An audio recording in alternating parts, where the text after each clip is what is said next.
Hello దోస్తులు, hi అందరికీ. Good morning. ఈరోజు చేసింది ఏంటంటే బీట్రూట్ కర్రీ. బీట్రూట్ తినని వాళ్ళకి, ఇష్టం ఉండని వారికి ఇలా కర్రీ చేసి పెట్టండి. మా పిల్లలు కూడా బీట్రూట్ అంటే నచ్చరు. నేను ఇలా చేశాను, బాగా తిన్నారు, బాగా నచ్చింది కూడా, టేస్టీ కూడా ఉందన్నారు. మీరు ఒకసారి ఇలా ట్రై చేయండి ఫ్రెండ్స్. తినని వాళ్ళకి ఇలా పెట్టవచ్చు. న్యాచురల్గా అట్లా తిన్నా బాగుంటే ఇట్లా కర్రీ వేసుకొని చపాతీకి, వేడి వేడి రైస్లో కూడా బాగుంటుందండి. చూడండి, కావాల్సిన పదార్థాలన్నీ నేను చూపెట్టిన విధంగా అవన్నీ చూడండి. కరివేపాకు, పసుపు, సాల్ట్, ధనియాల పౌడర్. ఇందులో మెయిన్ ఏంటిదంటే శనగపప్పు మెయిన్ అండి.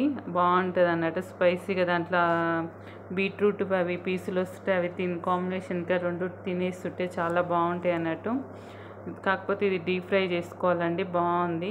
పిల్లలు ఇది బీట్రూట్ అని తెలియదు వాళ్ళకి, చూస్తే తప్ప టేస్టీకి అనేది తెలియదు వాళ్ళకి.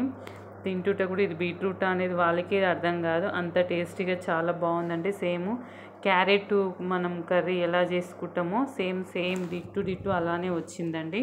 ఒకసారి తినని వాళ్ళందరికీ ఇలా చేసి పెట్టండి ఫ్రెండ్స్, పిల్లలకి. చూడండి ఒకసారి. పచ్చివాసన వేయిందాక అల్లం ఎల్లిగడ్డ పేస్టు బాగా ఫ్రై చేయాలనండి. తర్వాతకి కరివేపాకు చూడండి, కొంచెం టర్మరిక్ వేసుకోవాలండి.